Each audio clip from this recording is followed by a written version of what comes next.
श्री गणेशाय नमः। नमस्कार दोस्तों, ये राशिफल चंद्र राशि पर आधारित है।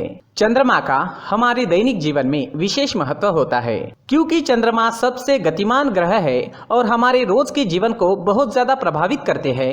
जैसे चंद्रमा एक जैसा नहीं होता, हमारा दिन भी एक जैसा नहीं होता। तो आइए देखते हैं इस दिन चंद्रमा आपके लिए किस तरह के परिणाम लेकर आ रहे हैं। दोस्तों, इस दिन चंद्रमा आपको बहुत ही शुभ फल देने वाले हैं। जी हाँ, इस दिन चंद्रमा आपकी कुंडली में सप्तम भाव में रहेंगे।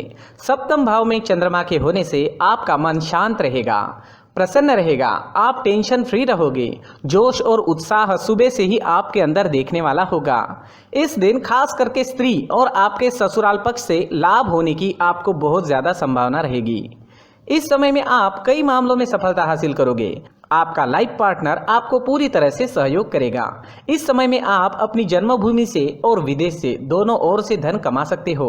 इस समय में आपकी आर्थिक स्थिति काफी मजबूत रहेगी। इस समय में आपको धन कमाने के नए नए जरिए भी मिल सकते हैं। अगर आप बिजनेस करते हैं और वो बिजनेस पार्टनरशिप में है तो वहां भी आपको अच्छा लाभ मिल सकता है। इस समय में आप कला के क्षेत्र में अच्छा प्रदर्शन करोगे। ज्योतिष विद्या, अध्यात्म जैसी चीजों में आपकी रुचि ज्यादा होगी। इस समय में आपकी बोली में मिठास नजर आएगी और आपकी बुद्धि तीव्र गति से काम करेगी। आप इस दिन कुछ नया सोचोगे, अपने काम को आगे बढ़ाओगे और इस वजह से आपकी डेली की इनकम भी बढ़ेगी। अगर पर्सनल लाइफ की बात करते हैं, लव लाइफ की बात करते हैं तो इस समय में लव लाइफ और बेहतर बनने वाली है। अपने पार्टनर के साथ समय बिताना आपके लिए काफी अच्छा रहेगा। मौज मस्ती भरा, प्रसन्नता व आनंद से भरा दिन रहेगा। ग्रह नक्षत्र आपको आज पूरा सहयोग करेंगे। तो आपके प्रेम जीवन में आगे बढ़ने के लिए, नए कदम आगे बढ़ाने के लिए, पुरानी तकरार मिटाने के लिए और नए रिश्ते बनाने के लिए हर तरह से ये समय आपके लिए अच्छा रहेगा। घर परिवार में खुशनुमा माहौल रहेगा। मैरिड लाइफ भी इस समय में बेहतरीन रहेगी। अपने परिवार को खुश करे और आपके अपनों को थोड़ा ज्यादा समय दे। ये वक्त कहीं घूमने फिरने के लिए, एंजॉय करने के लिए काफी अच्छा रहेगा। यात्राएं करने के लिए भी समय हर तरह से अनुकूल है। अगर स्टूडेंट्स की बात करें तो स्टूडेंट्स इस समय में बहुत अच्छा परफॉर्म करेंगे। आपके लिए समय बेहतरीन रहेगा, कंसंट्रेशन अच्छी रहेगी। ये समय जमकर पढ़ाई करने का है। अच्छे समय का पूरा लाभ जरूर उठाए, अपने टारगेट सेट करे और उस ओर पूरी लगन से बढ़े। कामयाबी मिलकर ही रहेगी। अगर स्वास्थ्य की बात करते हैं, सेहत की बात करते हैं तो इस समय में आपका स्वास्थ्य भी अच्छा रहेगा। मानसिक परेशानियां नहीं रहेगी। अच्छे स्वास्थ्य के लिए अच्छा रूटीन बनाएं और उस पर चले ताकि आप हमेशा फिट रह सके।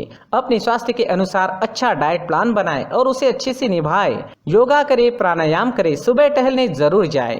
बीमारी आपसे दूर ही रहेगी। इस दिन आपके लिए सफेद रंग का इस्तेमाल करना अच्छा रहेगा और 6 अंक इस दिन आपके लिए लकी साबित हो सकता है। दोस्तों, ये राशिफल चंद्र राशि पर आधारित है, लेकिन कभी कभी हमारी पर्सनल कुंडली में बाकी ग्रहों की पोजीशन कुछ इस तरह होती है कि आपके राशिफल परिणाम में बदलाव दिख सकता है। इसलिए राशिफल को एक मार्गदर्शन के तौर पर लिया जाए तो ज्यादा अच्छा रहेगा। दोस्तों, सभी राशि के लोगों के लिए जीवन में आगे बढ़ने के लिए कुछ जरूरी बातें वीडियो में आगे बताई गई है, तो वीडियो आगे जरूर देखें। नमस्कार दोस्तों, व्यक्ति को अपने जीवन में सफल होने के लिए मेहनत के साथ साथ भाग्य का साथ होना भी बहुत ही आवश्यक होता है।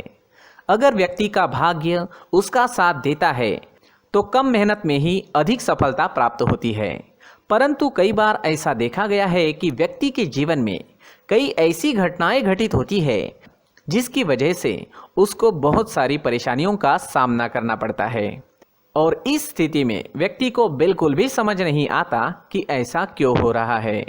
दरअसल आपके घर में ही कुछ ऐसी चीजें होती है जो हमारे भाग्य को प्रभावित करती है, हमारे जीवन को प्रभावित करती है और उन चीज़ों के आसपास होते हुए भी हमें वो चीज़ें नज़र नहीं आती। वह चीज़ें हमारे चारों तरफ एक अजीब सा घेरा बनाकर रखती है, परंतु हम उसको नहीं देख पाते। इन चीज़ों से हमारे घर में और हमारे जीवन में नकारात्मकता फैलती है, जिसकी वजह से हमें नुकसान उठाना पड़ता है, जिसकी वजह से हमें भारी नुकसान उठाना पड़ता है। हम पूरी तरह से कंगाल हो सकते हैं। हम सोचते हैं हमारे जीवन में हमारी ग्रोथ नहीं हो रही है, लेकिन हम इन चीज़ों पर ध्यान नहीं देते। तो दोस्तों, इन चीज़ों पर ध्यान देना ज़रूरी है और वो चीज़ें अब मैं आपको बताने जा रहा हूँ। अगर आप कहीं बाहर से आते हैं और अपने जूते चप्पल इधर उधर कहीं भी उतार देते हैं तो ये अशुभ होता है, क्योंकि इधर उधर जूते चप्पल उतारने की आदत की वजह से आपको अपने जीवन में आगे बढ़ने में रुकावटें उत्पन्न होती है। इससे उन्नति में बाधा आती है। इसलिए आप अपने जूते चप्पलों को उनकी जगह पर ठीक प्रकार से रखें। दोस्तों, काफ़ी लोगों को इस तरह की आदत होती है, कहीं से भी बाहर से आते हैं, कहीं भी जूते चप्पल फेंक देते हैं, कहीं पर भी उतार देते हैं। कुछ लोग तो घर के एंट्री के मेन डोर के सामने ही जूते या चप्पल डायरेक्टली उतार देते हैं। ये तो बहुत ही गलत है। साथ ही कुछ लोग जूते चप्पल उल्टे रख देते हैं, उस पर ध्यान नहीं देते। लेकिन इन चीज़ों पर ध्यान देना बहुत ज़रूरी होता है और जूते चप्पल हमारे जीवन को बहुत ज़्यादा प्रभावित करते हैं। दोस्तों, ध्यान रखें, जूते चप्पल हमेशा साफ सुथरे रखें और उनको उनकी जगह पर रखें। उनके लिए एक स्थान बनाएं, उस स्थान पर रखें। अगर कोई व्यवस्था उनके लिए की है तो बहुत ही अच्छी बात है, वहां पर उन्हें रखें, साफ सुथरा रखें। जूते चप्पलों को उनकी जगह पर कुछ इस तरह से रखें कि वो देखने में भी अच्छी लगे। अगर वो चीज़ें देखने में अच्छी लग रही है तो फिर उनसे निगेटिव एनर्जी उत्पन्न होने की संभावना बिल्कुल भी नहीं रहेगी। तो दोस्तों, इस बात का ध्यान ज़रूर रखें। साथ ही दोस्तों, एक और बात है जिस पर आपको ध्यान देना बहुत ज़रूरी होता है। हमारे घर के छत के ऊपर जिन चीज़ों का हमें काम नहीं होता है उन्हें हम घर के छत के ऊपर रख देते हैं। ऐसा करते करते देखेंगे तो घर के छत के ऊपर कबाड़ जमा दिखता है। जी हाँ, जो चीज़ें हमें लगता है आगे जाके हमारे काम में आ सकती है वो हम घर के ऊपर रख देते हैं। लेकिन वो चीज़ें तो काम में नहीं आती, हमारे जीवन पर वो चीज़ें बहुत ही गहरा निगेटिव इफेक्ट डालती है। इसलिए हमारे घर के ऊपर का जो भी एरिया है वो पूरी तरह से साफ सुथरा रखें। जी हाँ, साफ सुथरा रखना है और एक भी बिना काम की चीज़ हमारे घर के ऊपर नहीं रखनी है। दोस्तों, नहीं तो हम जीवन में मेहनत करते ही रहेंगे और हम जितना पा सकते हैं उतना नहीं पा सकेंगे, क्योंकि ये चीज़ें हमें कहीं ना कहीं हमारे जीवन में पीछे रखेगी। इस वजह से घर के छत को पूरी तरह से साफ रखें, पूरी तरह से साफ सुथरा रखें, क्लीन रखें। साथ ही दोस्तों, हम हमेशा देखते हैं घर के ऊपर जाने के लिए जो सीढ़ियां हैं, उन सीढ़ियों के नीचे जो जगह होती है वहां पर सामान हमेशा रख दिया जाता है।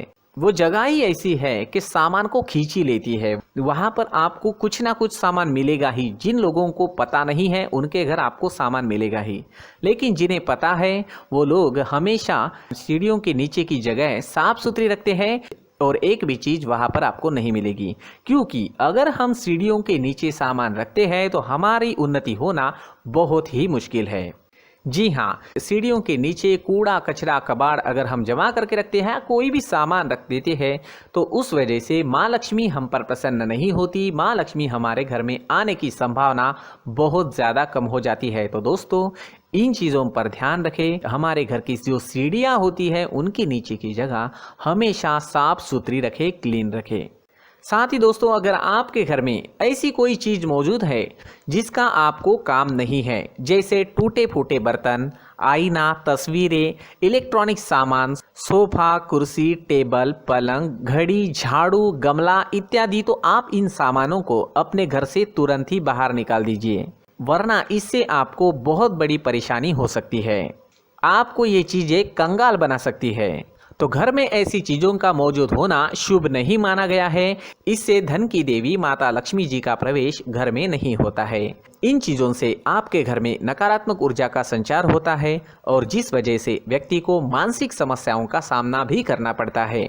व्यक्ति के मन में चिड़चिड़ाहट होती है और छोटी छोटी बातों पर गुस्सा आने लगता है। आप जो भी कार्य करते हैं उसमें आपका मन नहीं लग पाता है। इस व्यक्ति का जीवन घर में मौजूद इन चीज़ों की वजह से अंधकार में डूबने लगता है। इसलिए आपको घर में बिना काम की चीज़ें, कूड़ा कचरा नहीं रखना है। दोस्तों, एक और ख़ास बात है, हमारे घर में मकड़ी का अगर जाला है तो वो बिल्कुल भी शुभ नहीं है। जी हाँ, वो अशुभ माना जाता है।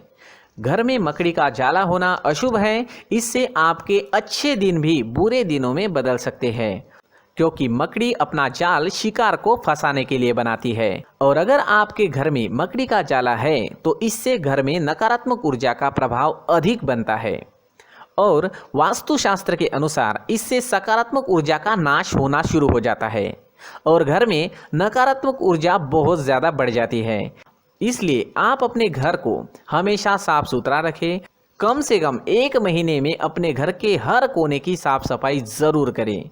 जी हाँ, वैसे तो एक हफ्ते में साफ सफाई करनी ही चाहिए, लेकिन ना हो सके तो 1 महीने में तो आपको घर पूरी तरह से साफ करना चाहिए और मकड़ी के जालों को खास करके अपने घर में बिल्कुल भी पनाह ना दें। दोस्तों, मुख्य द्वार भी हमेशा साफ सुथरा रखें। मुख्य द्वार को हमेशा सजाया जाता है, क्योंकि मुख्य द्वार से ही हमारे घर में लक्ष्मी का प्रवेश होता है। तो मुख्य द्वार को साफ सुथरा रखें और सजा कर रखें तो बहुत अच्छा रहेगा। इससे मानसिक रोग और घर की परेशानियां दूर हो जाएगी, धन की कोई कमी नहीं रहेगी और इसके साथ साथ आय के नए स्रोत भी खुलने लगेंगे। इसी के साथ और कुछ चीज़ें हैं, जैसे टूटी फूटी जो भगवान की मूर्तियां होती है वो हमारे घर में नहीं रखनी चाहिए। साथ ही जो भगवान के पुराने फोटो है जो जमा करके रखे हुए होते हैं, तो दोस्तों वो चीज़ें नहीं रखनी चाहिए। जो भगवान के फोटो या भगवान की मूर्तियाँ जो घर के मंदिर में हैं, बस वहाँ तक सीमित है। अगर आपके घर के शोकेस में भी वो मूर्तियाँ रखी है, कुछ फोटो रखे थे, उन्हें भी साफ करते रहना चाहिए। जिन चीज़ों को हम मेंटेन नहीं कर पाते, साफ नहीं रख पाते, उन चीज़ों को घर से हटा देना ही आपके लिए अच्छा रहेगा। साथ ही दोस्तों, कुछ तस्वीरें हैं, जैसे डूबते नाव की तस्वीर या फिर झगड़े की तस्वीर या फिर कुछ ऐसी तस्वीरें होती है जो देखते ही हमें समझ में आ जाता है कि ये तस्वीर निगेटिविटी दर्शा रही है। इस तरह की तस्वीर भी आपको आपके घर में नहीं रखनी है। जी हाँ, इस तरह की तस्वीर लगाने से भी हमारे जीवन में उसी तरह की घटनाएं घटित होना शुरू हो जाता है। हर एक चीज़ हमारे घर की हम पर प्रभाव डाल रही है, तो इन चीज़ों को ध्यान में आपको रखना होगा। तो दोस्तों, कुछ ऐसे छोटे मोटे बदलाव करके हम हमारे जीवन में खुशियाँ ला सकते हैं, तरक्की ला सकते हैं, धन ला सकते हैं, माँ लक्ष्मी जी का प्रवेश हमारे घर में हो सकता है। तो इन चीज़ों को ज़रूर आजमाएं। इस तरह के बदलाव आप आपके घर में ज़रूर करें। धन्यवाद।